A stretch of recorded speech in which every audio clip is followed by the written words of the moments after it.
Tonight, drift into a world where even the smallest act, slipping away to relieve yourself, could be deadly. In the shadows of castles and cities, filth piled high, poisons brewed in pits, and privacy was only a dream. This is sleep history, a bedtime history, told by one who remains, even now, history sleepless.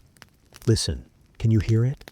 The rustle of a noblewoman's gown as she sweeps down the corridor, the distant clank of armor as a knight stands guard. But beneath it all, something else, a whisper, not from the shadows of the dungeon, nor the wind through arrow slits. No, this whisper comes from the one place no lord or lady ever feared, the garderobe, the toilet. And if you lean in close, you'll hear the truth. The deadliest room in the castle wasn't the torture chamber, it was the privy. Sir Godfrey had survived a dozen battles. A grizzled knight with a scar across his brow, he had faced charging war horses, swinging axes, and the terrible crush of siege towers. But none of that would kill him. No, his end came not in the heat of combat, but in the quiet, perfumed chambers of his own cousin's castle. It was a fine autumn evening when he arrived, tired, road-weary, but alive. The feast was grand. Roast boar, spiced wine, the laughter of lords echoing off vaulted ceilings. Later, as the candles burned low, he excused himself to the garderobe. A simple thing, a wooden seat over a chute that emptied into the moat below. No one heard him fall. The wood, weakened by rot and damp, gave way beneath him, and just like that, a knight who had stood firm against armies was gone, swallowed by the dark. They found his body the next morning, tangled in the reeds. The moat had claimed him, just as it had claimed so many others. But even if the seat hadn't collapsed, the garderobe was still a death trap. Imagine it, a small enclosed space, barely ventilated. The stench alone was enough to make a man lightheaded.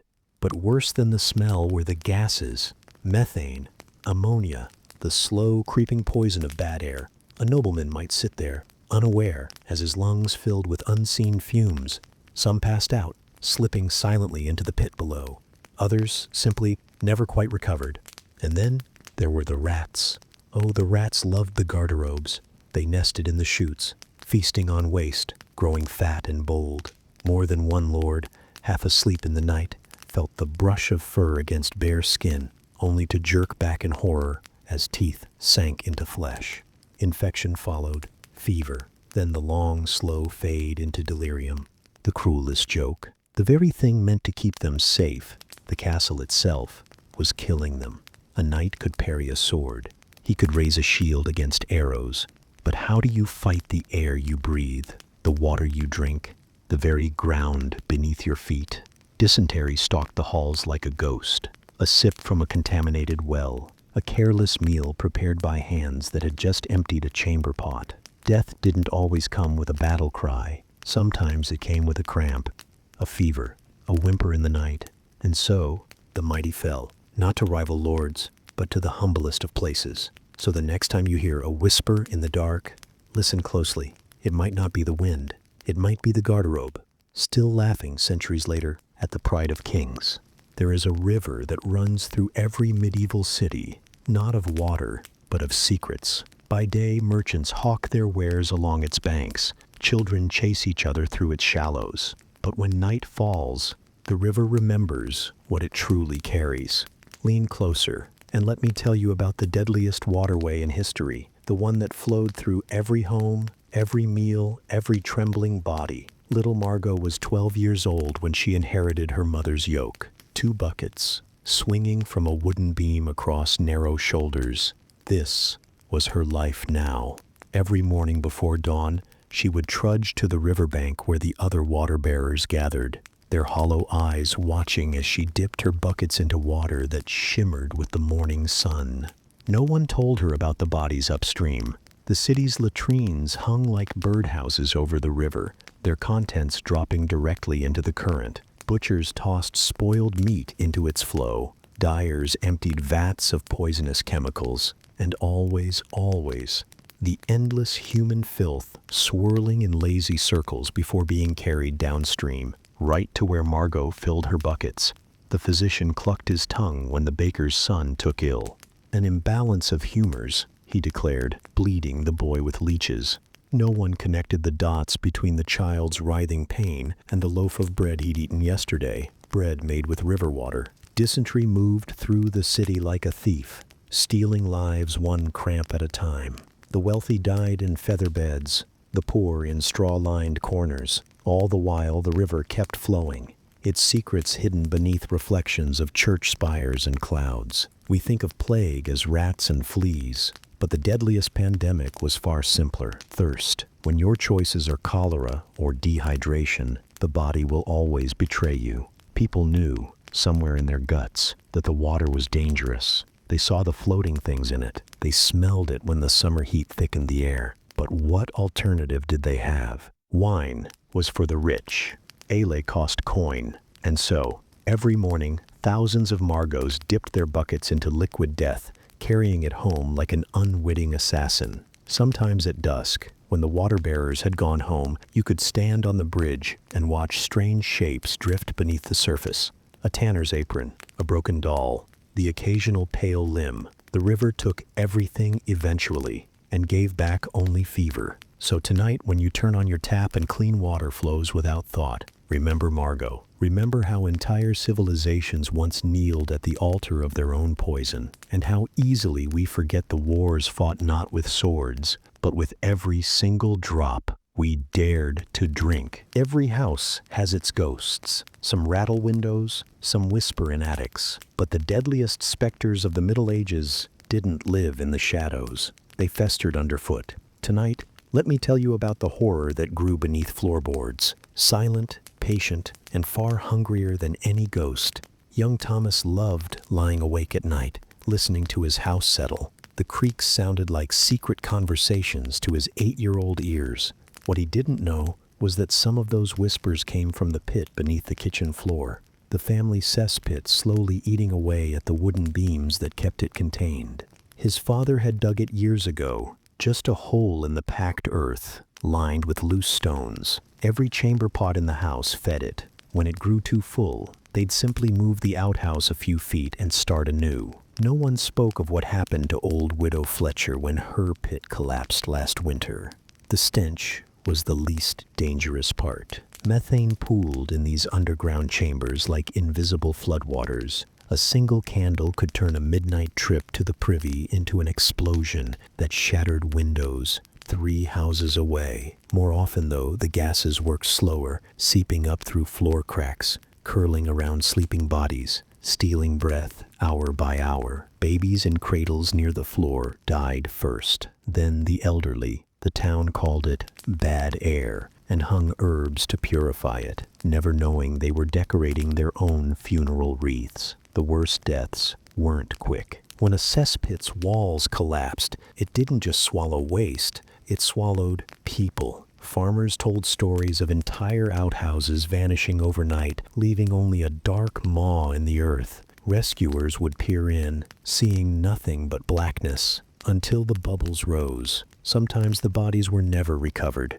The earth kept them. Centuries later, archaeologists still find these pits, not by digging, but by collapsing into them unexpectedly. The wood rotted away long ago, but the pits remain, waiting under modern cities like sleeping dragons. And in some places, if you press your ear to the ground on a quiet night, you can still hear the echoes of screams from below. So the next time your house creaks at night, listen closely. That's not just old wood settling. It's the memory of every home that ever turned against its owners, of every family that didn't know their greatest danger wasn't outside their doors, but beneath their very feet. Castles were built to keep death out, thick walls to stop arrows, moats to slow attackers. But the architects forgot one thing. Death doesn't always knock at the gate.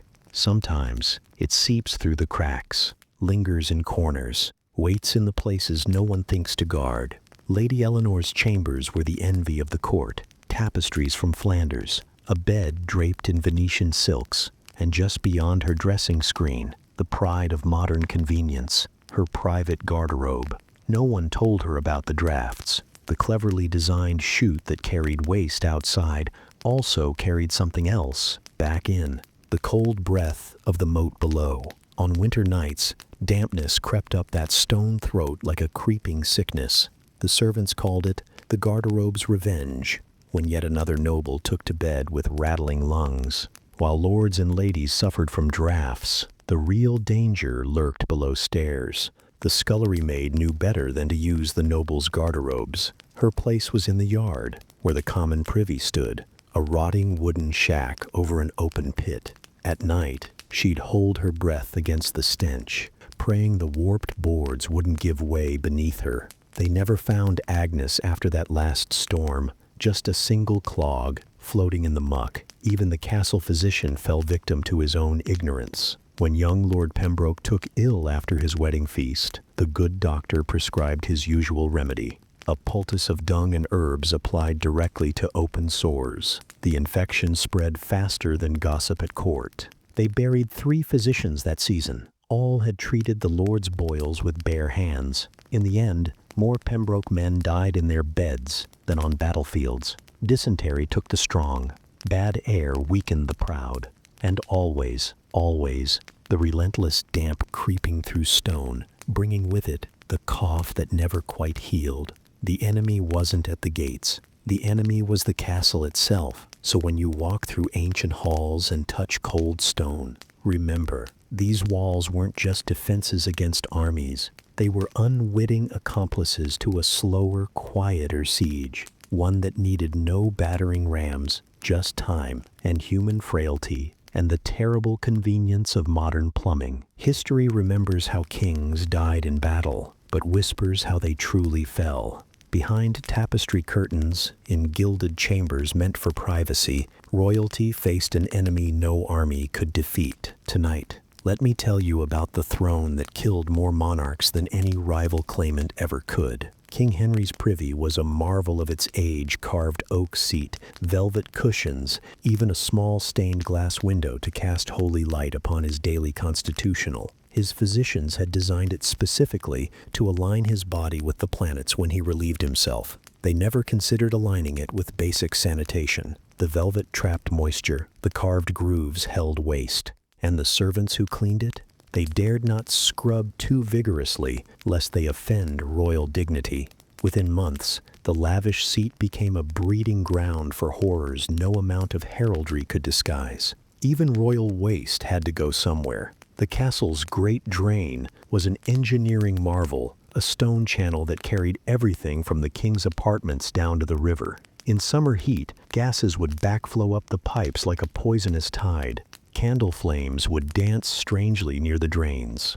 Servants assigned to clean them rarely lasted a year. When young Prince Edward succumbed to miasma after playing near a drain outlet, the physicians blamed bad air. They were half right. The greatest irony arrived with the first chamber pots of Chinese porcelain, dazzling white, gilded with royal crests, a status symbol for the elite, and the perfect surface for bacteria to thrive. Nobles would proudly display these sanitary marvels in their bedchambers, never knowing that each night spent near a full pot was another roll of the dice with death. The very items meant to showcase their refinement became their undoing. By the 15th century, a pattern emerged in royal genealogies. Kings who campaigned often lived longer. Those who lingered in their palaces, their lines ended abruptly. The Battle of Agincourt claimed dozens of nobles. The royal garderobes claimed dynasties. So when you next visit some grand historic palace, look past the throne room, find the small doors, the quiet corridors.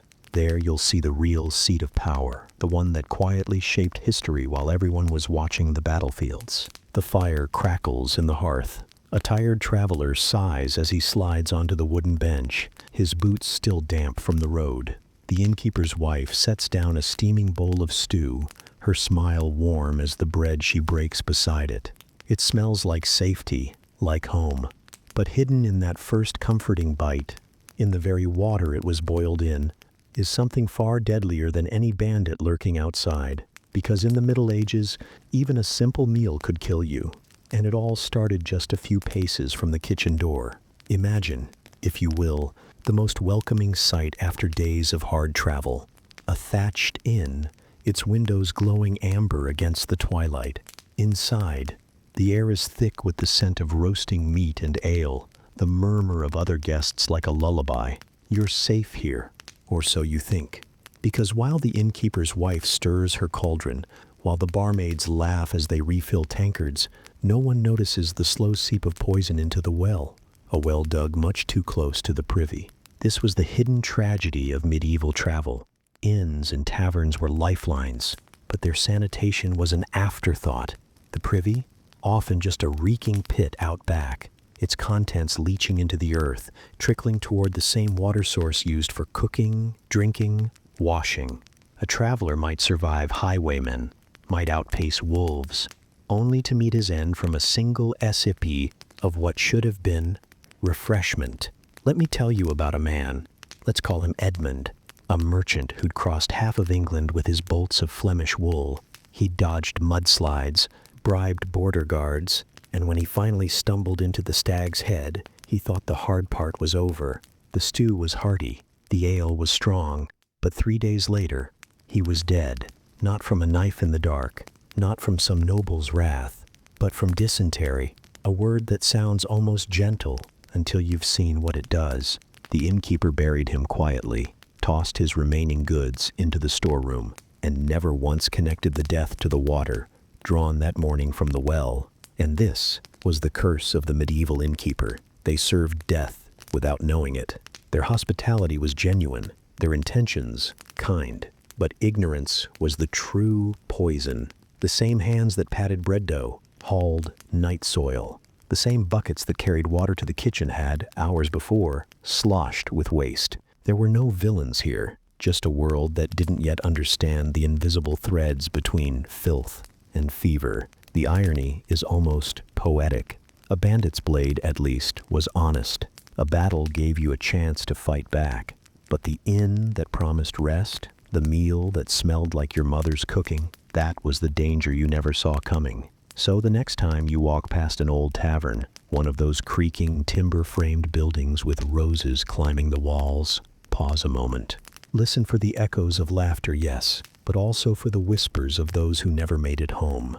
Not because of war, not because of famine, but because the safest place they knew was the most dangerous of all. And as the fire burns low, as the inn's last candle gutters out, remember, history's cruelest lessons are often written in the quietest places, in a sip of water, in a spoonful of stew, in the blind spots of an age that simply didn't know any better yet. The battlefield was supposed to be the dangerous place. That's where arrows sang through the air, where swords clashed against shields, where death waited in the mud and the blood. But history has a cruel sense of humor, because for many medieval soldiers, the real danger wasn't the war at all. It was what waited for them when they finally came home. Picture a knight, let's call him Sir Robert, riding home after years at war. His armor is dented, his cloak frayed, but he's alive. Against all odds, he survived the Crusades, the Saracen arrows that fell like rain, the blistering desert heat, the bloody siege of Acre. None of it could claim him. As his village comes into view, children run to meet him, their latter carrying across the fields. His wife waits at the door of their stone cottage, her smile brighter than any battlefield glory. This is the moment he'd dreamed of through countless nights under foreign stars. But here's the cruel twist. Sir Robert's story doesn't end with a heroic homecoming. 2 weeks after his return, he's dead. Not from old wounds, not from some lingering enemy, but from drinking the water in his own village well. This was the soldier's strange luck in the Middle Ages. They could march across continents, survive battles that should have killed them 10 times over, only to be felled by something as simple as a drink of water. While war was certainly deadly, at least its dangers were visible. You could see the enemy coming. You could raise your shield against arrows. But the dangers at home, they were invisible, insidious, and far more patient. Consider the numbers quietly hidden in old monastery records. In some English villages during the 100 Years' War, more men died from dysentery in peacetime than from French swords during the war years. The very water that should have been pure, the food that should have nourished them, these became weapons, deadlier than any mace or crossbow. There's a particular tragedy in this. These were men who had learned every trick of survival on campaign. They knew how to spot tainted meat, how to find clean water in strange lands. But at home? Home was supposed to be safe. The village well had never betrayed them before. Their wife's cooking had always brought comfort, not sickness. Let me tell you about the homecoming of one such soldier. Not a famous knight, just an ordinary man-at-arms named Thomas. After 20 years serving various lords, he returned to his family's small holding in Kent. His children, who had been babes when he left, were now grown. The apple tree he'd planted still bore fruit. On his first night home, his family slaughtered their best chicken in celebration. A month later, Thomas was buried beneath that same apple tree. The culprit, likely the family's cooking pot, washed in water contaminated by their own privy. The very tools of domestic life had become instruments of death. This paradox reveals something profound about the medieval world. Their greatest warriors, their toughest survivors, were being defeated not by force of arms, but by ignorance. They understood the art of war far better than the science of sanitation. A knight could tell you the best angle to hold a lance, but wouldn't know why drinking downstream from the village made you sick. There's a quiet horror in realizing how many homecomings were cut short this way. How many reunions ended in slow, painful goodbyes. How many soldiers who had cheated death on distant battlefields met their end in the one place they thought was safe, at their own hearth, in their own bed. Perhaps this explains why some medieval medical texts spend more pages on treating battle wounds than on preventing everyday illness. The dangers they understood seemed less frightening than the ones they didn't. A sword wound might kill you, but at least you could see it coming. As you drift towards sleep tonight, think of all those soldiers who made it home against the odds. Think of their joy at seeing familiar faces, their relief at surviving the war. And then remember history's cruel joke that sometimes the greatest danger wasn't out there on the battlefield, but right there, in the cup of ale, celebrating your safe return. So the next time you hear stories of medieval warriors, of their bravery in battle, remember this hidden chapter. Remember that for many, the war was only half the danger, and that sometimes coming home was the riskiest thing a soldier could do. The Baron's new privy was a marvel. Carved oak seat, silver fittings, even scented herbs hanging from the ceiling. As he settled onto his velvet cushion that first morning, he smiled at how far above common folk he was. What he didn't know? That his gold had bought him the most dangerous seat in the kingdom. Let me tell you about Lord Geoffrey de Montfort and his magnificent garderobe. After returning from crusade with chests of Saracen gold, his first act wasn't to strengthen the castle walls or buy new lands. No, it was to commission the finest private latrine in all of England. The mason worked for months on this throne of stone, its chute angling gracefully down the castle wall to empty directly into the same moat where the kitchen drew water for cooking. This was the nobleman's great illusion. They draped themselves in ermine, dined on peacocks stuffed with almonds, slept under canopies of the finest Flemish cloth, yet their waste disposal was no better than a peasant's. In some ways, it was worse. That peasant's simple pit, at least, sat far from his home. The noble's garderobe, often built right into the castle walls, its contents pooling beneath their very feet. There's a particular dark humor in how these powerful men became victims of their own privilege. While commoners might use a shared outhouse at the edge of the village, the wealthy insisted on private chambers, often located conveniently near their bedrooms. That midnight trip to the privy was easy and deadly.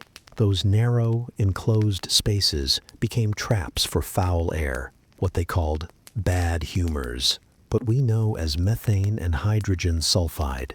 More than one lord was found slumped over his ornate toilet seat, the candle still burning beside him, having been overcome by invisible fumes. Consider the case of the Duke of Burgundy in 1422.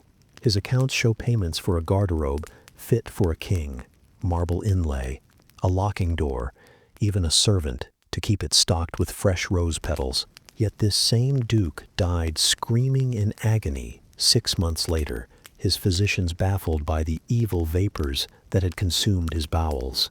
We know now what they didn't, that his magnificent privy had been slowly poisoning him all along. The tragedy is how preventable it all was. Medieval peasants actually had the better solution with their simple pit toilets. The waste went deep into earth that could filter it. But nobility couldn't bear the thought of anything so common. Their pride demanded elaborate systems that, in reality, created perfect conditions for disease. That moat that made their castle look impressive, a stagnant soup of waste in summer. Those convenient chutes from upper floor garderobes, direct pipelines for contamination. There's a lesson here about the blindness of privilege. These were men who could command armies, who decided matters of life and death for thousands, yet they couldn't see the danger in their own chambers. They spent fortunes on physicians to bleed them when they fell ill, never realizing the true culprit was right beneath their velvet-cushioned seats.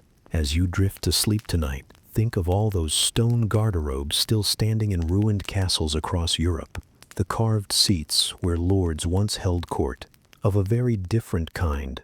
The chutes that carried away more than waste, that carried away lives, one noble after another. And remember, sometimes the fancier the solution, the deadlier it becomes. So the next time you visit some ancient castle, if you see a curious stone projection high on the wall, know that was the noble's greatest vulnerability, not the enemy at the gates, not the assassin in the night, but the throne they built for themselves, in the one room where all men are truly equal. In the blue hour before dawn, when respectable folk still slept behind locked shutters, he moved through the streets like a ghost, the night soil man, bearing the weight of an entire city's waste on his back. They called him unclean, yet without him, the whole town would drown in its own filth. And in the end, this dirty work would claim him just as surely as any executioner's axe. Picture London in 1380, the first hints of morning still hours away. While merchants dreamt of profits and nobles slept off their wine, one man was already at work. His name lost to history. We'll call him John the Raker. His leather apron, stiff with dried waste, his breathing shallow behind a vinegar-soaked rag. John moved from house to house with his wooden bucket and shovel. This was the most vital, yet despised work in medieval Europe. The night soil collector, the human bridge between civilization and disease. There's a terrible poetry to his routine. Each morning, he descended into cellars and back alleys where the house of easement overflowed. The wealthy paid him extra to come before sunrise, so their delicate noses wouldn't catch a whiff as they broke their fast. The poor often couldn't pay at all, so he worked their neighborhoods last, when his cart was already near overflowing. By the time he reached the city gates, the sun would be peeking over the walls, and respectable citizens would hold their breath as he passed. What few understood was that John and his kind were the only thing standing between London and catastrophe. Without these invisible men hauling away the waste, the streets would have become rivers of filth within weeks. Yet the same people who depended on him recoiled at his touch, crossed themselves when he walked by, and whispered that he carried the devil's stench. The cruelest irony? The night soil men were dying for their work. The accounts from St. Bartholomew's Hospital tell the story. These laborers rarely lived past 30. Some suffocated in the pits they cleaned, overcome by methane. Others developed the night soil cough, their lungs ravaged by years of breathing in waste particles. The luckiest simply wasted away, their bodies unable to fight off the constant barrage of disease. There's one record that haunts me, from the diary of a 14th century physician. He describes treating a night soil man named Roger, his hands permanently stained brown, his fingernails blackened and peeling. The physician prescribed honeyed wine and prayers, but we know now what really killed Roger. That constant exposure to human waste had left his immune system defenseless. When the sweating sickness came to London in 1485, the night soil men died first, and in the greatest numbers. Yet without them, the death toll would have been far worse. It's a terrible equation of history, that some must suffer, so others may live. These men wallowed in filth, so their neighbors could pretend their streets were clean. They breathed in poison, so others could enjoy fresh air. And in the end, they were buried in unmarked pits outside the city walls, their graves as anonymous as their service had been. As you drift toward sleep tonight, think of John the Raker making his rounds in that pre-dawn hush, the scrape of his shovel against stone, the quiet grunt as he lifted another load onto his back. Remember that civilization has always depended on such invisible sacrifices, that the true measure of a society isn't in its grand cathedrals, but in how it treats those who do its dirtiest work. So when you walk through some ancient European city, with its charming cobblestones and timbered houses, pause a moment. Listen for the echo of wooden wheels in the dark. Remember the men who carried away the night so others could greet the morning. And know that history isn't just written by kings and bishops. Sometimes it's written in the calloused hands of those who bear our filth upon their backs. The candles burned low in the Abbey scriptorium as Brother Thomas dipped his quill once more. Page after page of careful Latin, recording the deaths no one else noticed. The carter crushed by his load. The washerwoman, fevered after a flood. The pit diggers who never saw 30. In these forgotten margins of parchment, the truth was being written, not by kings or saints, but by the slow accumulation of invisible tragedies. There comes a moment in every civilization's story when the weight of small sorrows becomes too heavy to ignore. For medieval Europe, that moment came not with a battle or a coronation, but with the quiet realization written in 1,000 parish records. The people who dealt with waste were dying faster than anyone else. The cesspit diggers who collapsed in their trenches. The gong farmers who didn't wake up after breathing too much night air. The latrine cleaners whose hands never stopped shaking. Consider the story of Eleanor, a widow who took up her husband's shovel after he drowned in a collapsed privy trench. For 7 years, she dug pits at the edge of Oxford, until the winter when her cough turned bloody, and the priest refused her last rites, fearing her foul humors. What Eleanor and the priest didn't know was that her life and death were part of a pattern slowly emerging in the records, that the people who kept cities clean were being sacrificed to ignorance. The Benedictine monks noticed first. In their infirmary logs from 1390-1420, you can trace the awakening understanding. Early entries simply note Pitman's death, as if it were natural as sunset. Then comes the first questioning marginalia. Why do the cleaners sicken first when plague comes? Later, a bolder monk adds, the stench must carry more than odor. By 1450, some monasteries were experimenting with lime washes and vinegar rinses for their latrines, not knowing why it helped, only observing that it did. This was how progress came, not in flashes of genius, but through the accumulated weight of ordinary suffering. The night soil men who noticed certain cellars made them dizzy. The midwives who connected stillbirths to well water. The anonymous fathers who dug their privies farther from the house after burying a child. Each small observation, a candle flickering against the darkness. There's a particular poignancy to this slow awakening. While scholars debated Aristotle and alchemists sought gold, the real alchemy was happening in the ditches and cellars, where common people fought their daily battle against filth. When the great stink of London finally forced the city to build proper sewers in 1858, they were simply codifying what medieval peasants had learned through centuries of trial and terrible error. As you drift toward sleep tonight, imagine all those forgotten hands that shaped our modern world. The calloused fingers that first noticed cleaner streets meant fewer fevers. The aching backs that experimented with different pit depths. The unknown martyrs whose deaths taught us how to live. Their names are lost, but their legacy remains every time you turn a tap and drink without fear. So when you walk through a modern city with its clean water and hidden pipes, remember the long darkness we emerged from, Not the darkness of barbarian invasions or the Black Death, but the deeper darkness of not knowing. And as your eyelids grow heavy, picture those countless candles of observation slowly brightening across the centuries, each one lit by ordinary people facing extraordinary filth, until at last there was light. The throne room glittered with candlelight, but just beyond that gilded door, in the shadowed alcove every courtier avoided, crouched a danger more humiliating than any battlefield wound. A place where silk robes hitched up in haste, where lords forgot their Latin prayers and whispered curses instead. The garderobe, the necessary, the castle's cursed chute. Tonight, let me tell you why these quiet, private moments could be deadlier than a rain of arrows, and how even kings crossed themselves before they entered. Imagine, if you will, a young squire, let's call him Edmund, on his first night serving in the great stone belly of Rochester Castle. The feasting hall roared with laughter, the scent of roasted boar thick in the air.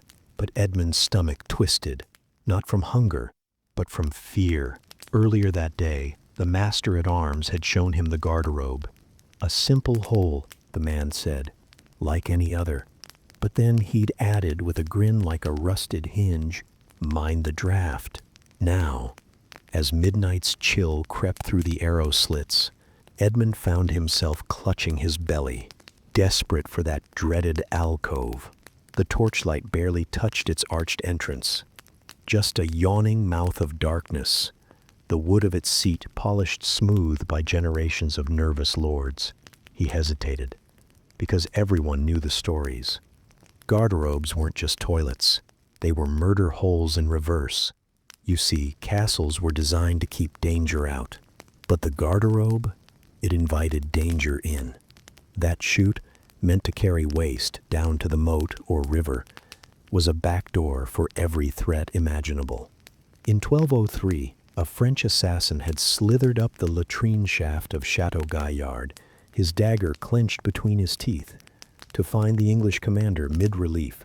In 1385, a Scottish raider had used the same trick at Roxburgh Castle, emerging like a nightmare from the privy to open the gates for his clansmen. But worse than invaders were the silent killers. Edmund didn't know that the dampness he felt on the seat wasn't just water.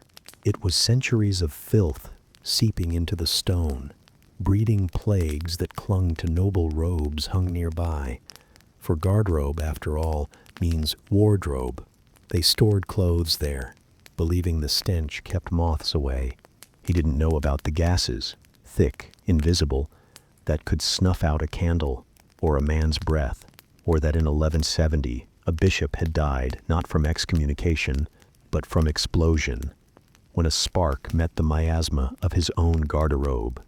And then there was the drop itself.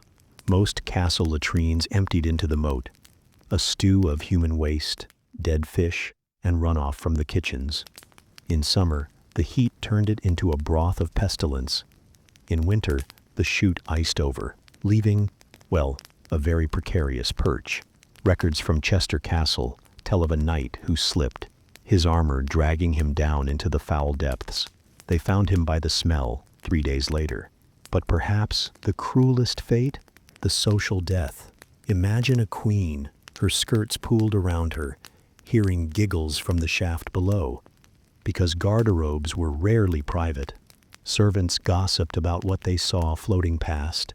Minstrels wrote rhymes about lords who'd lost their seal rings. And in 1216, King John of England allegedly died of dysentery so violent, chroniclers claimed, his bowels melted out of him, a humiliation that overshadowed his entire reign. So tonight, as you lie in your soft, safe bed, think of Edmund, how he held his breath, how he prayed, how he learned that in a castle, the greatest threats weren't always the ones that came with a battle cry. Sometimes they came with a splash. The ladies of the court drifted through the halls like ghosts in silk, their sleeves trailing clouds of bergamot and myrrh. They tucked sachets of rose hips into their bodices, pressed cloves between their lips to sweeten their breath. But beneath those delicate fragrances, Beneath the pomanders swinging like gilded cages from their belts, lurked a truth no one dared whisper. The sweetest smelling chambers were often the deadliest, and the very things they used to disguise the stench were slowly killing them. Picture her, Lady Eleanor, just 16, her fingers still clumsy with her mother's amber rosary. The solar was warm, afternoon light pooling honey-thick through leaded glass. Around her, the maids giggled as they stuffed fresh herbs into linen bags, their needles flashing. Lavender for calm, they murmured, mint for vigor, rose for love. Eleanor pressed a sachet to her nose, breathing deep. It smelled like safety. She didn't know the roses were rotting from the inside. This was the great irony of the medieval world. The richer you were, the more you courted death with every perfumed breath, because those darling pomanders, those delicate balls of gold filigree stuffed with ambergris and cloves, they weren't just fashion, they were armor against the reek of chamber pots never emptied, of garderobes venting into closed courtyards, of streets running with offal, the nobility drowned in scent to escape the stench of their own lives. And oh, the lengths they went to. In the Duke of Burgundy's court, ladies wore gloves soaked in civet, a musk scraped from the glands of tropical cats. Their headdresses dripped with myrrh-soaked sponges. They burned juniper berries like incense, not realizing the smoke choked their lungs more surely than any miasma. And the worst offender? That darling of the medieval housewife, the millefleur sachet. Those little bags of dried flowers hid a murderer. You see, the 1,000 flowers weren't just roses and violets. They included wolfsbane for its vivid purple, foxglove for its bell-shaped whimsy, both deadly if seeped into wine or sweat. And how were these sachets stored?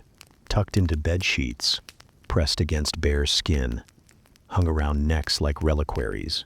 In 1399, young Lord Pembroke succumbed to a mystery fever after sleeping on pillows stuffed with sweet-smelling henbane. His physician never thought to sniff the embroidery, but the true tragedy lay in the cradles. Babies of noble birth slept in rooms deemed pure for their abundance of herbs. Their tiny mattresses brimmed with wormwood to repel fleas, their swaddling lined with pennyroyal to ward off ill humors. No one connected the drowsy wet nurses, pale and sweating over their charges, to the sacks of hemlock root hanging above the cribs, or noticed how still the infants grew after prolonged lullabies in chamomile-stuffed nurseries. Perhaps the cruelest twist? The poor largely escaped this fate. Peasant homes, drafty and bare, let foul air dissipate. Their children played in dirt that didn't conceal crushed monkshood. The wealthy, in their desperate bid to rise above filth, had crafted gilded cages of poison. So when you next catch a whiff of lavender on a summer breeze, think of Lady Eleanor, of how she hummed as she stitched that final sachet, of how none of them ever guessed. The sweetest smells were the ones to fear most. Walls have ears, they whispered in the dark. But no one spoke of how the castle's own bowels listened, how the garderobe remembered every secret murmured above its chasm, how it hungered. Tonight, let me tell you about the most violated privacy in history, where not even kings could escape the watching dark, and how a simple bodily need became a weapon sharper than any dagger. Young Thomas the scribe knew his place. He was invisible, a shadow among shadows, recording debts in the castle's ledger by day, sleeping near the kitchen's dying embers by night. But tonight, as he crouched in the garderobe, knees trembling against the cold oak seat, he discovered the terrible truth. There were no secrets here. The first clue was the draft. It came from below, an icy finger tracing his bare skin. Most thought it just winter's breath rising from the moat. But Thomas had read the old monk's chronicles. He knew that in 1272, a spy, had hidden in the cesspit of Norwich Castle for 3 days, breathing through a hollow reed, listening to every confession made above. That very reed now lay somewhere beneath Thomas's feet, preserved in the foul muck like a serpent's shed skin. Worse than spies were the echoes. The garderobe shaft was a perfect conduit for sound. A dropped confession to a priest, a treasonous mutter against the king, a noblewoman's tearful admission of infidelity, all traveled down that stone throat to servants below. Thomas himself had once transcribed a trial where the only evidence was a groom's testimony of "what the privy carried to my ears." The condemned man never learned how his words had escaped, but the true horror lay in the design. Castle architects called them double garderobes, 2 seats side by side, separated only by a thin partition, meant for companionship, yes, but more often for interrogation.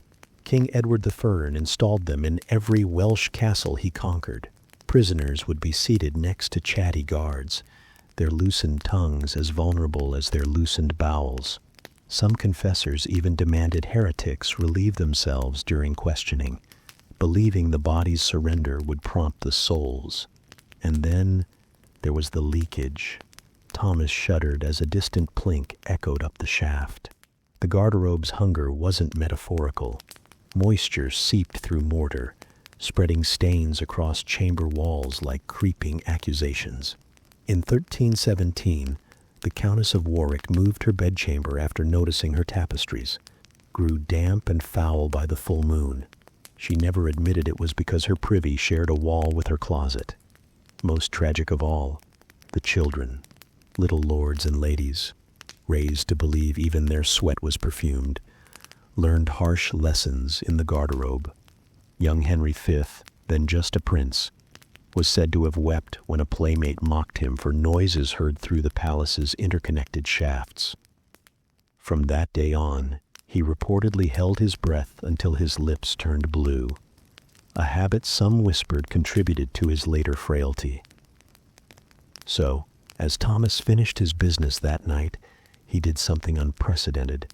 He whispered a lie into the darkness, a false rumor about grain stores, just to mislead whatever ears might lurk below. It was his small rebellion against the garderobe's endless hunger. Yet, for all its horrors, the garderobe was not the castle's most treacherous place. For the true seat of power, you must visit a slippery throne. Kings wielded swords with one hand and clutched perfumed pomanders with the other. They could command armies, levy taxes, order executions with a flick of their fingers. But against this enemy, even the mightiest monarch was powerless. Tonight, let me tell you about the war fought not on battlefields, but on chamber pots, where the greatest threat to a ruler's dignity wasn't rebellion, but his own treacherous bowels. The archbishop's face was turning an interesting shade of purple. Before him, King Henry II, ruler of England, Duke of Normandy, conqueror of territories stretching from the Scottish borders to the Pyrenees, was doubled over in his gilded chair, teeth clenched, fists white-knuckled on the arms of his throne. The matter at hand? A dispute over cathedral rights. The real crisis? Henry hadn't visited the garderobe in 11 days. This was the dirty secret of medieval monarchy. Power meant nothing in the face of constipation. The royal diet was a recipe for disaster. Endless feasts of spiced meats, thick sauces, cheese aged to the consistency of limestone, all washed down with wine so tannic it could tan leather. Fiber was for peasants. Vegetables were suspect. The result? Chronic indigestion that made coronations a gamble. Young Edward III's ceremony was nearly postponed when he disappeared for 3 hours the morning of. His physicians frantically brewing licorice and mint solutions that, well, let's just say the Abbey's holy water fonts weren't the only things overflowing that day. But the true battlefield was the royal progress. Imagine the scene. A king's entourage arriving at some minor noble's drafty castle after weeks on the road. The local lord, eager to impress, has prepared a feast featuring 9 meat courses and a swan sculpted from butter. The king eats. The king retires. The king discovers, too late, that this particular castle's garderobe is a notorious slipper, its seat polished to a perilous sheen by generations of nervous guests. Records from 1382 describe Richard II's humiliating midnight summons to his carpenters, demanding they make right that thrice-cursed board ere dawn. The repairs took until noon. Then there were the political implications. A king who couldn't relieve himself was a king who couldn't rule. When Philip of France suffered a particularly stubborn episode in 1214, his inability to concentrate nearly lost him the Battle of Bouvines. His commanders reported him distracted, pacing, barking orders between clenched teeth. Small wonder that royal physicians kept special recipes. One 14th century text recommends a mixture of crushed emeralds and rose oil for nobility, or boiled goat's milk and honey for emergencies. Neither worked, but the placebo effect of swallowing gemstones apparently soothed royal tempers. The greatest victim? Royal dignity itself. Consider King John, not the one who lost the crown jewels, but the one who lost control during his own coronation banquet. Chroniclers tactfully refer to it as a sudden flux, but the French ambassador's letters gleefully describe how the newly crowned king had to be carried from the hall, his ermine-trimmed robes, rendered quite unfit for further ceremony. They say the incident inspired his lifelong paranoia about being poisoned. They don't mention it also inspired castle builders to start putting 2 garderobes near the Great Hall. So the next time nature calls in the night, take comfort. At least you're not trying to negotiate a truce with Flanders while desperately calculating whether you can make it to the privy in full-plate armor. Yet for all these indignities, none compared to the fate awaiting those who trusted the castles when the moat wasn't water. When the moat wasn't water, but a mirror of death, the stagnant truth beneath the castle walls. See it there, in the quiet theater of your mind, as sleep softens the edges of the world. The castle, proud and gray against the twilight sky, and surrounding it, the moat. Not a churning river, but a still, dark ribbon. Moonlight catches its surface, not in sparkles, but in a slow, oily shimmer, like liquid obsidian, beautiful and utterly deceptive. For this water held no life, only a reflection of the slow death festering within the stones it pretended to guard. Let your thoughts drift down, down from the cold stone bench of the garderobe, down through the whispering shaft, past the pit's hidden horrors, and out, out, through a small, forgotten archway near the castle's foundations. A damp opening, crusted with slime, and here it emerges, a slow, constant trickle, not clear mountain spring water, but a thick, reluctant ooze, the color of despair, a murky brown-green carrying with it the ghosts of 100 meals, 1,000 moments of private relief.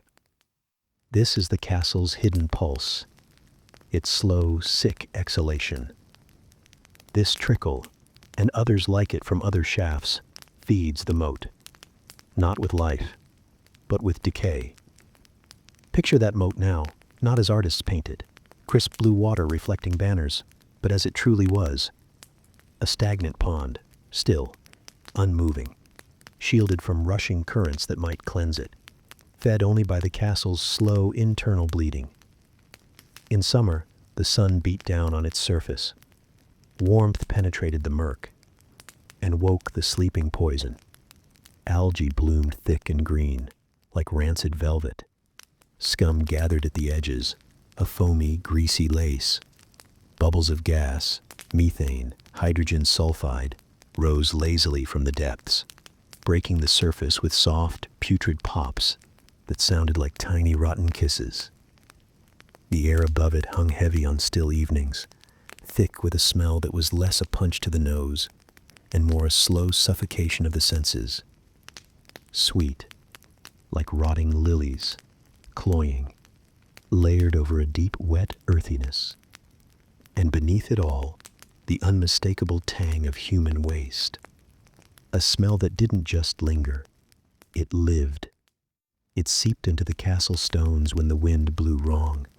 It drifted over the walls, a constant, low reminder of the truth hidden beneath the illusion of safety. This wasn't a defensive barrier. It was a cauldron, a slow-cooking broth of disease. The moat wasn't keeping enemies out. It was brewing the deadliest enemy within.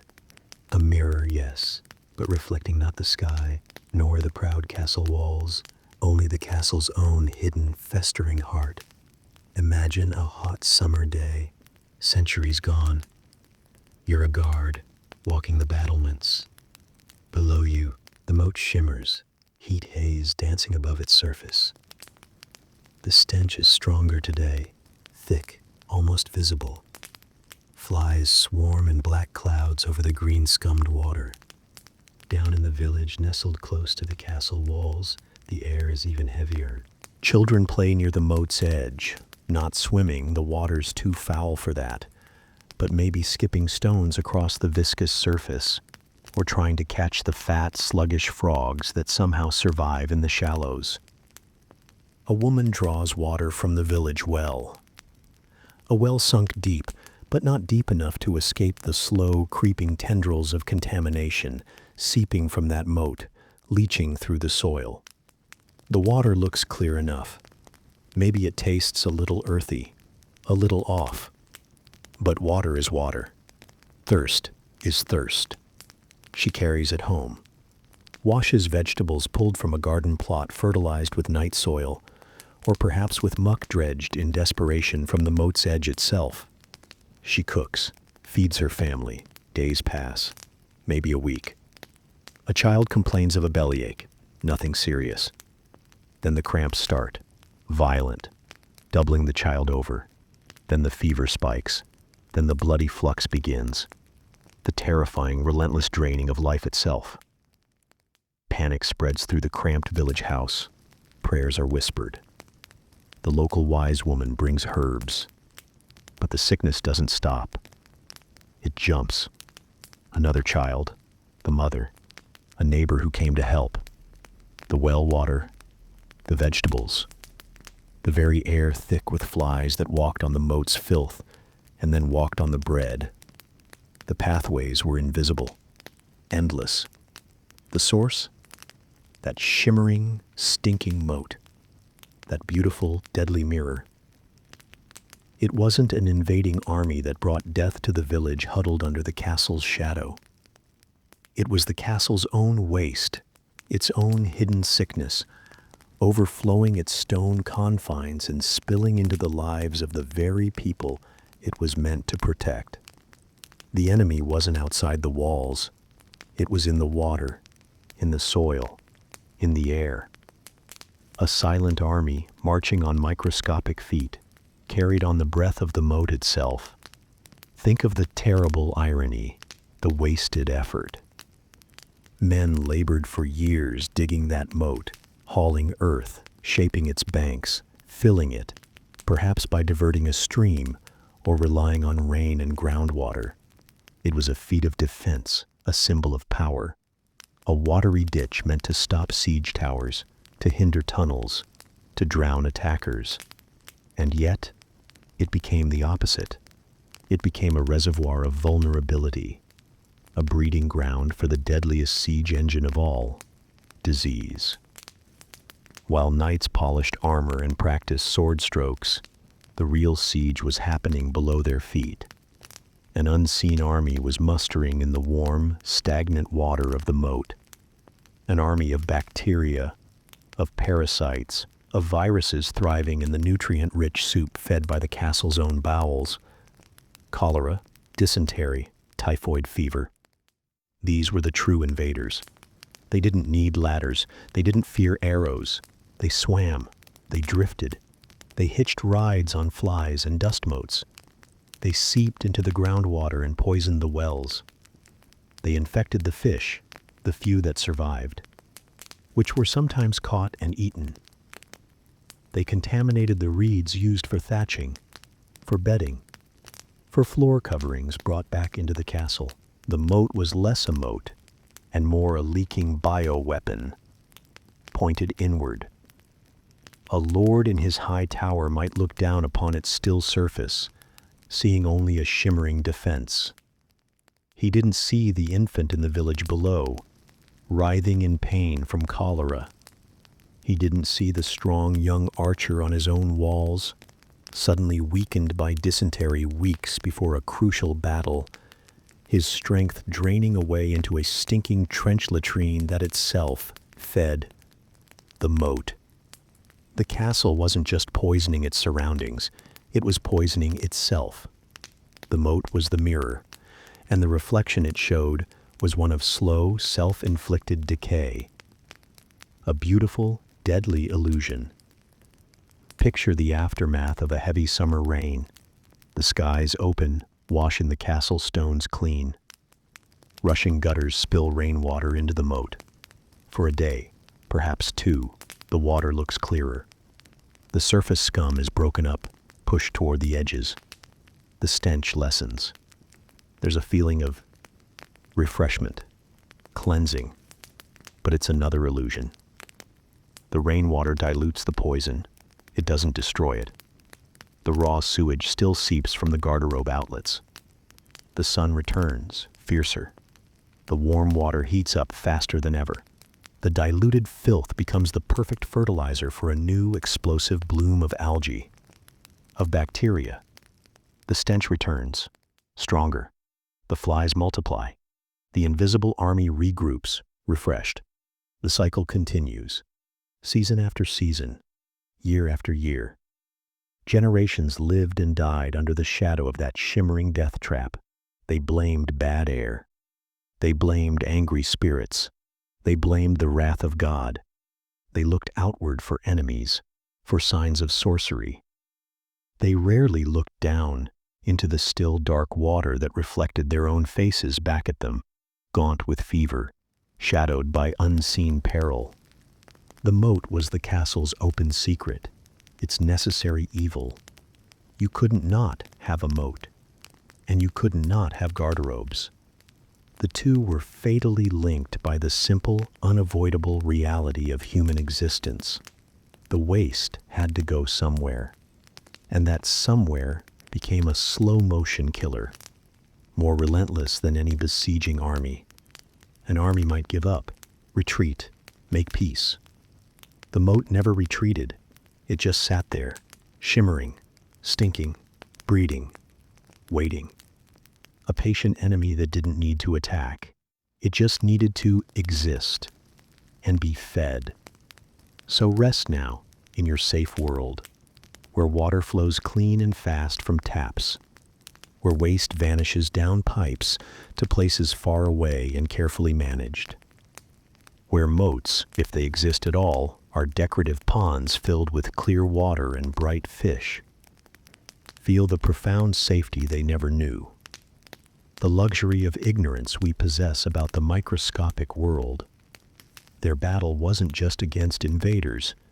It was against the unintended consequences of their own existence, concentrated in that deadly, beautiful moat. A mirror that showed them only death, and called it defense. Sleep now, and as you drift, let the image of that still, dark water fade, replaced by the quiet, rhythmic sounds of your own safe night. Perhaps the distant sigh of a car, or the hum of a refrigerator. Sounds of a world where water is life, not a slow, reflective poison. And let your thoughts grow heavy as the silence that falls before dawn, when the most dangerous work of all began, and as the moon sets, turning that deadly mirror into a pool of pure shadow. A figure stirs in the pre-dawn grayness of the village. Not a soldier, not a lord, A man hunched under a burden heavier than armor. He moves through the sleeping streets like a ghost, carrying the stench of the moat on his clothes, the weight of the castle's waste on his shoulders. His shovel scrapes softly, a sound as lonely as the first bird call, a sound that begins the most thankless, perilous battle of all, a battle fought in darkness, against an enemy that could strike without a sound. The battle of the night soil man and his burden awaits us as you drift deeper. Imagine a small, arched alcove, draped perhaps with a faded tapestry of saints or hunting hounds, a place of retreat, of privacy, smelling faintly of dried lavender and old wool. Yet in that hush, beneath the scent of herbs meant to sweeten the air, lingered another breath, a slow, patient sigh of decay, a killer, disguised as convenience. Tonight we step into the quietest corner of the castle, where every visit was a gamble whispered on a cold draft. Think of it now, not as history, but as memory. Your memory. You're tired. The feast in the great hall below has finally dwindled to murmurs. Torchlight flickers, sending shadows dancing like weary giants on the stone. Your belly, full of rich meats and spiced wine, now turns restless. That familiar low pressure builds, nothing urgent, just insistent, a human need. You push back the heavy bench, your shoes whispering on rushes thick with crumbs and grease. You nod to a drowsy servant, step into the corridor. It's colder here, quieter. The thick walls swallow sound, leaving only your own breath, and the distant sigh of wind through arrow slits. You walk past chambers where others sleep, past the chapel where a single candle glows red before the altar.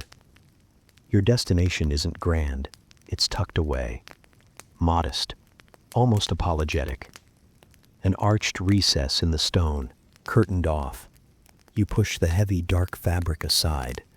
The air changes instantly, colder, damper, carrying an undertone, not sharp, not overpowering, but present, like damp earth in a forgotten cellar, layered with something else, something vaguely sweet and cloying, like overripe fruit left too long in the sun. This is the garderobe, your private place, your necessary retreat, a stone bench worn smooth by generations of uneasy occupants, and set into it, the hole, darker than the shadows around it, an absence. You lift the heavy wooden seat. It feels colder than the stone. You sit. The chill seeps through your clothes instantly, and then you feel it, not just the cold stone, a draft, a soft, persistent sigh rising from that darkness below. It curls around your ankles, whispers against your skin. It carries the faint, unmistakable scent you tried to mask with lavender, the scent of the castle's hidden underbelly. It's not the stench of a battlefield latrine, raw and shocking. It's subtler, older, more intimate. It's the castle breathing back at you. This quiet, private moment, this simple act of relief, is where the greatest peril lived, not in the clash of arms, but in this cold, whispering draft. That sigh rising from the depths was the breath of the enemy, an enemy you couldn't see, couldn't fight, couldn't outrun. It was already inside the walls, inside the very air you drew into your lungs as you sat there, suspended over the dark. Picture the journey of a single tiny thing, too small for any eye in that time to see. Imagine it riding that soft upward sigh from the pit far below, a pit thick with centuries of waste, a slow simmering soup of decay. Warmth rises, even in a cold castle. It carries with it invisible life, life thriving in the darkness they fed it. The draft carries this life upward, like dust motes dancing in a sunbeam. Only here, there is no sunbeam, only shadow. It drifts, through the intricate cracks in the stone seat, through the gaps around the heavy wooden lid, into the cool air of the garderobe alcove. It settles on the rough weave of the tapestry curtain, on the cold stone floor, on the hem of your own robe, brushing the ground. You finish. You stand. You close the lid with a soft thud. Perhaps sprinkle a few more dried lavender buds from the little sack hanging nearby. The scent blooms, sharp, clean. It masks. For a moment, you push the curtain aside, step back into the corridor. You carry the smell of lavender on your hands, but you also carry something else, something unseen, on your skin, on your clothes, in the very air you just breathed deeply, relieved to be done. You walk back towards the warmth of your chamber, perhaps past a servant carrying a jug of water drawn from the castle well, water that tastes fine, mostly, maybe a little earthy sometimes, nothing to remark upon. You wash your face, your hands. The lavender scent is strong. You feel clean. You slip into bed. The thick blankets a welcome warmth after the garderobes chill. You drift towards sleep, unaware. Unaware that the enemy isn't outside the walls. It's already here. It's on your skin. It's in your lungs. It's in the water the servant brought, drawn from a well whose stone lining, deep underground, is slowly, silently weeping the fluids of that same pit the garderobe empties into. The connection is invisible, unthinkable. Water is water. The garderobe smell is just unpleasantness. Two separate things. But deep in the earth, in the hidden veins of groundwater, they mingle. The poison seeps, slow, patient. It doesn't roar into your body like a battle wound. It settles, it waits, it multiplies. Days later, perhaps, you feel a slight unease in your belly, a rumbling. You think of the rich food at the feast, the spiced wine. Too much, perhaps. Or maybe a chill caught on the battlements. A minor thing. It will pass. But it doesn't. It deepens. A fever begins, low at first, then climbing. Your skin grows hot, then cold. Your belly cramps. The world narrows to pain and weakness. The castle physician comes. He sniffs the air, feels your pulse, examines your water. He speaks of humors unbalanced, of bad air, of the will of God. He bleeds you, gives you bitter herbs, prays. Outside, the world goes on. The sentries walk the walls. The blacksmith hammers at his forge. Life continues. But inside your chamber, inside your body, the silent battle rages. The enemy you inhaled in the garderobe's draft, or swallowed in the well water, has multiplied 1,000-fold. It wages war in your gut. It steals your strength. It wasn't a sword thrust. It wasn't an arrow storm. It was a whisper. A cold sigh on your ankle in a quiet, private moment. A gamble lost in the most mundane of places. Think of the sheer, quiet tragedy of it. The effort poured into building safety. The tons of stone dragged, shaped, stacked. The deep moats dug. The iron portcullises forged. All to keep out human enemies. To create a sanctuary. And yet, within that sanctuary, within the very design of safety, they built the trap, they carved the shafts, they dug the pits, they directed the waste, the inevitable byproduct of life, into the earth beneath their feet, and into the water that sustained them. They believed stone and mortar could keep death at bay. They didn't understand that death could be liquid, could be airborne, could be microscopic. It drifted through the corridors they thought were safe. It lived in the water they thought was pure. It gathered in the quiet corners they used for privacy. The garderobe wasn't just a convenience. It was a focal point, a nexus, where the waste of the body met the vulnerability of the body, where the castle's hidden decay brushed against its living inhabitants. Every visit was an exposure, a roll of dice where the stakes were hidden. You might walk away unscathed 100 times, but the 101st, that sighing draft might carry the one tiny invader your body couldn't resist, the one that found a weakness, the one that multiplied in the warm darkness within you. And it could start with something as small as a child forgetting to wash their hands after using the privy, then sharing a trencher of bread with their sibling, or a cook, her hands chilled from drawing water from the well, wiping them on her apron before kneading the dough for the Lord's bread. The pathways were countless, invisible, unstoppable by sword or prayer. The enemy was the castle itself, the beautiful, strong, safe castle, breathing its own slow poison back onto those it sheltered. The garderobe's whisper wasn't just the sound of air moving in a shaft.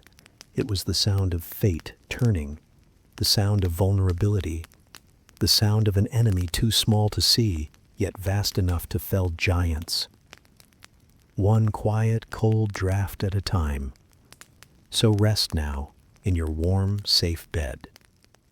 Feel the clean sheets. Breathe the scent of nothing more threatening than laundry soap, or perhaps a hint of night air from an open window. Remember the quiet courage it took just to live in that beautiful, treacherous stone world, where privacy came with a hidden tax, where a moment alone in a curtained alcove could be the beginning of an invisible end. Their battle wasn't against dragons or invading hordes. It was against the air they breathed, the water they drank, the very stones that sheltered them. A battle fought not with valor shouted from the ramparts, but with quiet endurance in the face of an enemy they could neither see nor name. A battle where the front line was a cold stone seat, and the only sound was the garderobe's whispering sigh. Sleep now. And as you drift, let your thoughts flow outward, like water, dark and still, toward the castle's edge, where the moat lies waiting, not as a barrier, but as a grave. And as the curtain falls on that quiet alcove, let the cool draft carry your mind away, out through the thick walls, down the hillside, to where the water lies. See it there in the moonlight? The moat, so still, like polished obsidian reflecting the torches on the battlements. It looks like a ribbon of dark silk, a boundary, a protection. But lean closer, my friend, in the quiet of your drifting thoughts. Look into that water. See how the moonlight doesn't sparkle, but sinks, swallowed by a thickness beneath the surface. See the scum gathered at the edges, like lace made of shadow. Smell, even in imagination, the faint, sweet, rotten sigh that rises on warm evenings. The smell of the castle's hidden heart. That moat wasn't a moat at all, not really. It was a looking glass, a still, dark mirror reflecting not the sky, but the slow decay within. A mirror of death, holding secrets murkier than any invader's plot. And we will gaze into its depths. Next, as sleep pulls you gently deeper, close your eyes, love. Picture not the clash of armies on a sun-baked field, but the quiet drip, drip, drip, echoing up a stone shaft within your own home. Feel the chill draft rising from darkness below, a draft carrying whispers of an enemy no shield could block, no valor could defeat. Tonight we drift into the fortress walls where safety was an illusion. Imagine a high stone chamber, cold even in summer. The only light comes from a narrow slit of a window, casting long, tired shadows. You're wrapped in a woolen blanket, listening to the wind sigh through the battlements outside. Safe, protected by walls 10 feet thick. But then, the need comes. A simple, human urge. Nothing dramatic. Just the quiet pressure in your belly. And you rise, padding across the rushes on bare feet, feeling the grit of crushed herbs beneath your soles. You move down a dim corridor, past tapestries faded to ghosts of their former glory, hunting scenes blurred into soft smudges of green and brown. The air grows colder here. Damp seeps into your bones. And there it is, a small, unassuming wooden door in an alcove. You lift the latch, the iron cold as a dead man's touch, and step inside, not much larger than a cupboard, a stone bench. And in that bench, a hole, just a hole. Dark, silent, but breathing. Can you feel it? That slow upward sigh, cool and damp, carrying a scent that isn't quite earth, isn't quite rot, but something ancient and heavy. That, my friend, is where our story truly begins. Not with trumpets, not with the glorious charge, but with this quiet, gaping mouth in the stone beneath you. This is the garderobe, the privy, the long drop, and in its darkness lived a terror far more patient, far more certain than any sword swinging in the sunlight. Think of it, how absurd it seems, how utterly mundane. A hole. Yet this hole was a gateway. Not to hellfire and demons, perhaps, but to something just as relentless, just as hungry. It was the mouth of the castle itself, swallowing not just waste, but hope. Swallowing lives with a terrible, silent patience. Outside, soldiers might fear the arrow's sudden pierce, the crushing weight of a mace, the searing agony of a pitch burn.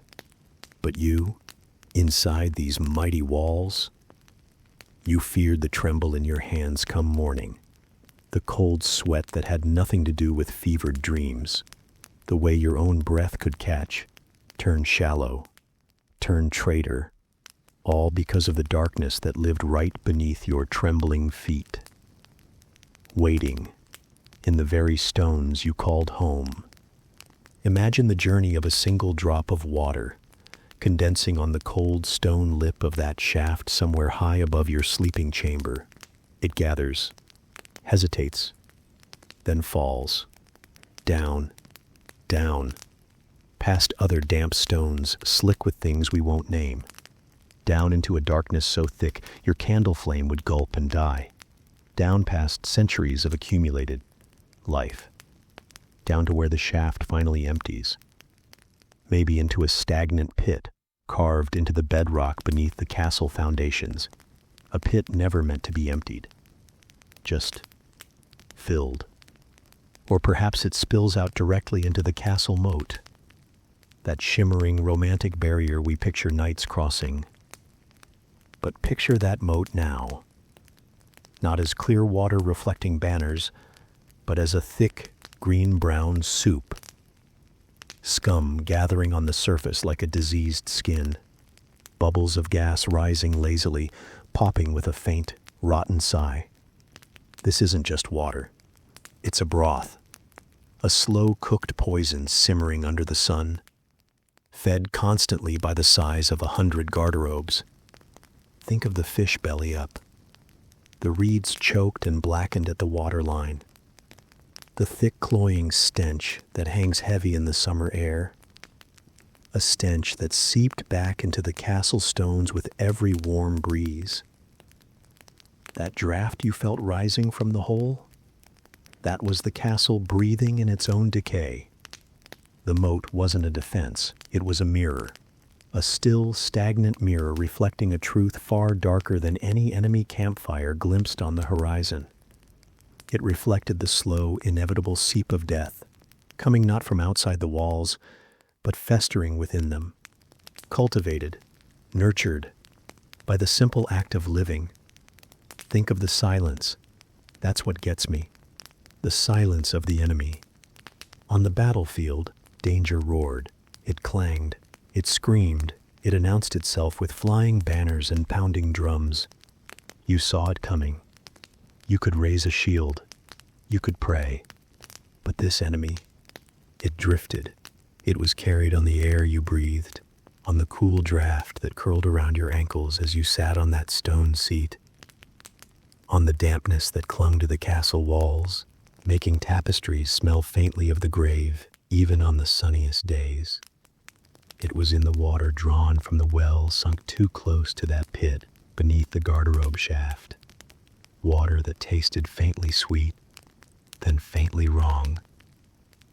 It was in the flies, those tiny buzzing specks that rose from the moat on warm afternoons, finding their way through window slits, landing on bread, on fruit, on the rim of your cup. Silent, invisible, patient. A knight might be felled by dysentery. The bloody flux, they called it. Weeks after leaving a siege, his body betraying him long after the last arrow was spent. He wouldn't connect it to the quiet moments in the castle privy weeks before. How could he? The connection was invisible. It belonged to a world they didn't understand, a world of tiny creatures, smaller than a speck of dust, thriving in the darkness they created beneath their own feet. While knights sharpened swords and polished armor, preparing for a visible foe, the true conqueror multiplied unseen in the pit, in the moat, in the damp corners of their own bodies. History books sing of Agincourt, of Crécy, of glorious, terrible clashes, but they rarely sing of the slow, quiet siege waged within every stone keep. A siege where the enemy wasn't men with ladders, but an army of silence rising from below. Picture a tapestry. Faded thread showing a lord at table, feasting. Look closer. See the fresh rushes on the floor? Sweet herbs scattered. It looks clean, wholesome. But imagine the world under those rushes. The packed earth floor, damp with spilled ale, grease, and other things tracked in. Imagine the rushes themselves, changed maybe once a season, layered thick over seasons of decay. A perfect, warm, moist hiding place. A nursery for things that bite, for things that crawl, for things that carry the poison from the pit below up into the very heart of the hall. A knight scratches an itchy ankle after supper. A tiny bite, unnoticed. A child plays on the floor, putting a sticky finger in its mouth. A lady's lapdog snuffles in the rushes. The pathways were endless, unseen, unstoppable. Think of the sheer irony. The mightiest fortress, built to withstand battering rams and Greek fire, utterly helpless against the invasion happening within its own skin, against the enemy brought in with every bucket of water drawn from the tainted well, against the enemy rising with every warm draft from the garderobe shaft.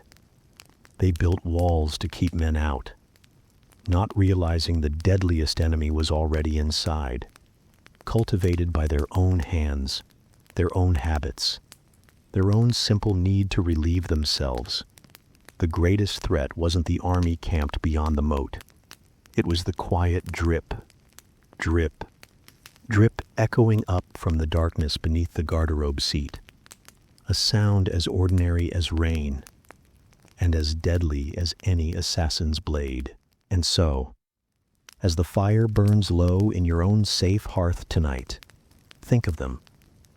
Not as dusty figures in a history book, but as people, cold, tired, feeling that familiar mundane pressure in the night, rising, walking the shadowed corridor, opening that small dreaded door, sitting on cold stone, suspended over darkness, feeling that chill breath rise around them. A breath carrying the ghosts of 1,000 meals past. They didn't know. They couldn't know. That with every visit, they weren't just answering nature's call. They were paying a quiet toll to a silent ferryman. A toll collected not in coin, but in the slow erosion of health. in fevers that came like thieves in the night, in the wasting away of strong men and fair women, in the quiet, unrecorded deaths of children who never saw the sun rise on a battlefield. Their courage wasn't measured in heroic last stands, but in the simple act of enduring, of living day by day within walls that harbored an enemy far more insidious than any they could face with sword and shield. Their battle was constant, unseen, fought not on fields of glory, but in the quiet, vulnerable moments of simply being human, in a cold stone room, with nothing but a hole between them and the waiting dark. That drip, drip, drip was the drumbeat of their unseen war, and it claimed far, far more souls than the clash of steel ever did. Rest now, and remember the quiet courage it took just to live, surrounded by stones that whispered with hidden peril. Let the warmth of your safe bed sink deep, a comfort they could only dream of, as we drift now toward another silent battlefield, shimmering under the moon, just beyond the castle walls. And as the last echo of that stone shaft fades from your thoughts, let your mind drift outward, past the thick walls, past the sleeping village, to the water's edge. See the moonlight catching the still surface of the moat. It looks like liquid silver, peaceful, a ribbon of light guarding the slumbering castle. But look closer, dear listener. Look into that still water. See how it doesn't ripple, doesn't reflect the stars clearly, but holds them in a thick, greasy embrace. That shimmer isn't beauty. It's a lie, a beautiful, deadly lie. For that moat, that romantic barrier, was less a shield against the world outside, and more a looking glass reflecting a slow, creeping death from within. A mirror of decay holding secrets far darker than any invader's shadow. And we'll step to its edge next time, as sleep draws nearer. The cradle of poison, where childhood's garden hid unseen. Thorns. Close your eyes, just for a moment. Picture a sun-drenched garden, wildflowers nodding in a lazy breeze, a child's small hands, dirt-smudged and curious, reaching for a strawberry, plump and red as a summer sunset. It feels like safety, like innocence, like life. But what if I told you that very garden was the most dangerous place a child could be? That the earth they trusted, the fruits they picked, the very air they breathed, held a slow, silent poison? Tonight, let's wander back to a time when the cradle itself could be a cage, and nature's bounty, a hidden blade. Imagine, if you will, a small cottage on the edge of a bustling medieval village. Not a castle, not a grand manor. Just a humble place woven from wattle and daub, its thatch roof sweet with the scent of rain and hay. Outside its low door lies a patch of earth, tended with fierce, hopeful love. This is the hortus conclusus, the enclosed garden. To weary parents, hands calloused from labor, hearts shadowed by the constant specter of loss, this garden wasn't just food, it was a promise. A tiny walled-off Eden where their children could play, seemingly safe from muddy lanes, jostling markets, and the ever-present dangers of beasts or blades. Here, among the rosemary and sage, the cabbages and climbing beans, the strawberry bed and chamomile lawn, childhood was meant to bloom as freely as the poppies. A sanctuary, a cradle rocked by the gentle hand of nature. But beneath the sun-warmed soil, beneath the vibrant green leaves and cheerful faces of marigolds, something else stirred, something ancient, unseen. The garden, you see, was fed with the only thing these families had in abundance: waste, night soil, kitchen slops, chamber pot leavings, all hoarded, all poured lovingly onto the precious earth. It was tradition. It was necessity. Waste not, want not. This dark, rich slurry made the cabbages fat. The strawberries burst with juice.